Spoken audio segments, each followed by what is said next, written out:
Hello everyone, good afternoon. I hope all are good and all are watching the videos properly.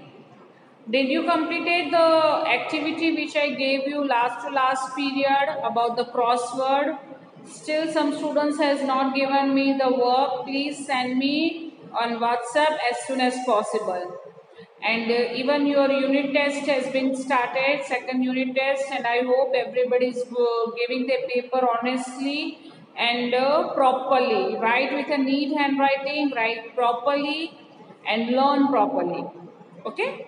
Chalo. Now in this lecture we are going to continue our chapter number 6, the world of animals. In my last lecture I told you about some of the animals who lives in a group. कई ऐसे animal होते हैं जो group में रहना पसंद करते हैं, जिसमें हमने बात की थी एलिफेंट की। देखा था ना वीडियो ठीक से। आज हम बात करेंगे हनी बीज की। हनी बीज भी ग्रुप में रहती है। So before I start with my work, I want everybody to take out the textbook page number 29 of chapter number 6, the world of animals. चलो, should I begin? Okay. Honey बीज क्या होती है? मधुमाखी होते हैं ना, जिसमें से हमें क्या मिलती है? हनी बीज हमें क्या देती है? यस, हनी। पसंद है ना आपको हनी? खाते हो ना Honey?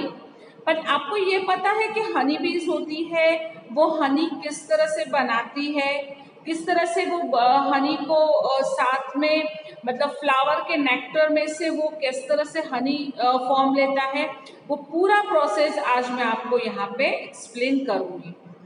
Okay, should I start? चलो, concentrate in a book. If you don't have a book, the page is also shared over here, so you may see from the page also.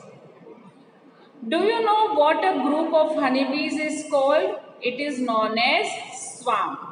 जैसे एलिफेंट के ग्रुप को हम heard कहते हैं, उसी तरह से हनी बीज के ग्रुप को, जब पूरा ग्रुप होता है हनी बीज का, उसको हम स्वार्म कहते हैं।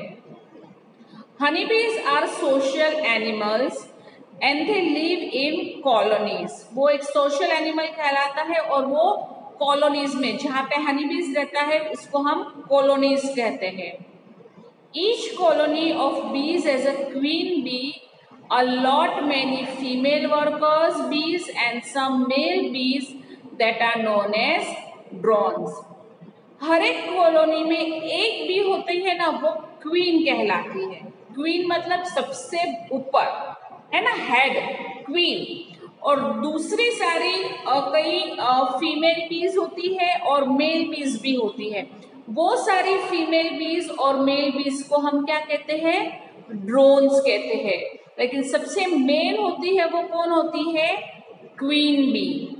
क्वीन होती है ना, किंग और क्वीन। क्वीन होती है ना सबसे ऊपर, तो मेल होता है तो उसको किंग कहते हैं और जो फीमेल होती है उसको क्वीन कहते हैं। तो हनी बीज में भी ऐसा होता है कि जो उनकी मेन होती है उसमें वो एक क्वीन होती है और दूसरे सारे वर्कर्स बीज कहलाते हैं, जो काम करते हैं। उसमें फीमेल वर्कर बीज ही होते हैं और मेल वर्कर बीज भी होते हैं, जिसको हम ड्रोन्स कहते हैं। Okay, the queen bee lays eggs. अब जो एग देती है ना, वो कौन सी बी देती है? Queen bee. इसीलिए उसको क्वीन बी कहा जाता है, क्योंकि वो एग्स देती है। They lays the eggs. The worker bees, as the name suggest, keep themselves very busy with looking after the queen bee and the young ones. मैंने आपको बताया ना कि ग्रुप कॉलोनीज में एक क्वीन बी होती है और दूसरे सारे वर्कर बीज होते हैं, जिसमें मेल और फीमेल दोनों होते हैं। तो जब क्वीन बी होती है वो लेज, एग को ले करती है, मतलब एग्स देती है। और दूसरे सारे जो बीज होते हैं जो वर्कर बीज कहलाते हैं, वर्कर बीज मतलब जो काम करते हैं, उन लोगों का काम क्या होता है कि वो क्वीन बी का भी ध्यान रखे और जो क्वीन बी ने छोटे छोटे एग्स दिए ना, छोटे छोटे यंग वंस है, उनके बच्चे हैं, उनका भी ध्यान रखे। वो काम होता है वर्कर बीज का। They are also the ones who build and protect the hive and collect nectar from flowers. और वर्कर भी इसका काम क्या होता है, एक तो होता है कि क्वीन बी का ध्यान रखे और उसके यंग वंस का ध्यान रखे, ओके। दूसरा उनको हाइव बनाना होता है, जिन्हें आपने मधपुड़ो कहे, गुजराती में हम क्या कहते हैं, मधपुड़ो, हाइव। वो हाइव में ही वो लोग हनी को कलेक्ट करते हैं। लेकिन हनी बनता कैसे है, they make a hive, hive के अंदर they collect nectar from flowers. Nectar क्या होता है, जब आपने देखा है आपको यहाँ पे एक रेड कलर का फ्लावर दिख रहा है, उसके अंदर जो दिख रहा है हमें से फ्लावर के अंदर ऐसे येलो पार्ट होता है, देखो उसके ऊपर हनी भी बैठी है। तो ये जो फ्लावर का अंदर का पार्ट होता है ना, उसमें फ्लावर का नेक्टर रहता है, मतलब उसका रस रहता है, जो हनी बी सक कर लेती है, उसको चूस लेती है। तो ये काम भी वर्कर बीज का रहता है। वर्कर्स भी हाइव बनाते हैं, मधपुड़ो बनाते हैं और फ्लावर्स में से नेक्टर कलेक्ट भी करते हैं। Drones live in a hive only in summer and spring.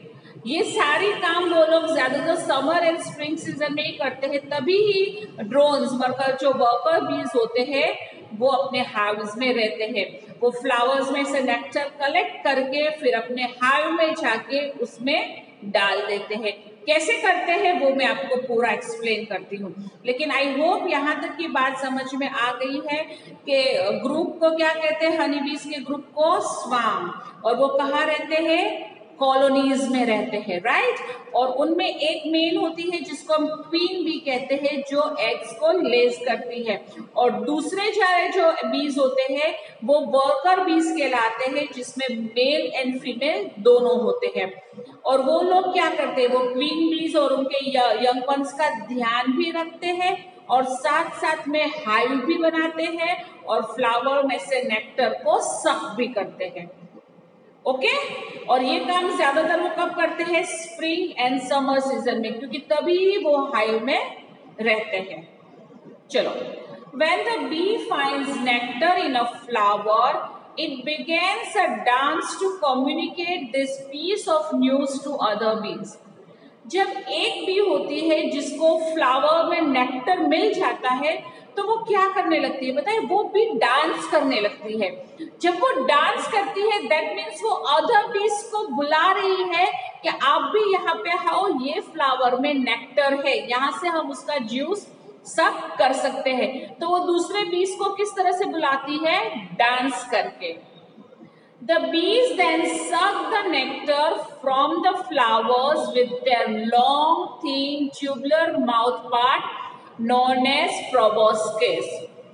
फिर सारी बीज फ्लावर में से नेक्टर को सक करती है, किस तरह से, इनका माउथ होता है ना, उसमें एक पतली सी तीन सी लॉन्ग ट्यूब जैसा होता है जिसको प्रोबोस्किस कहा जाता है।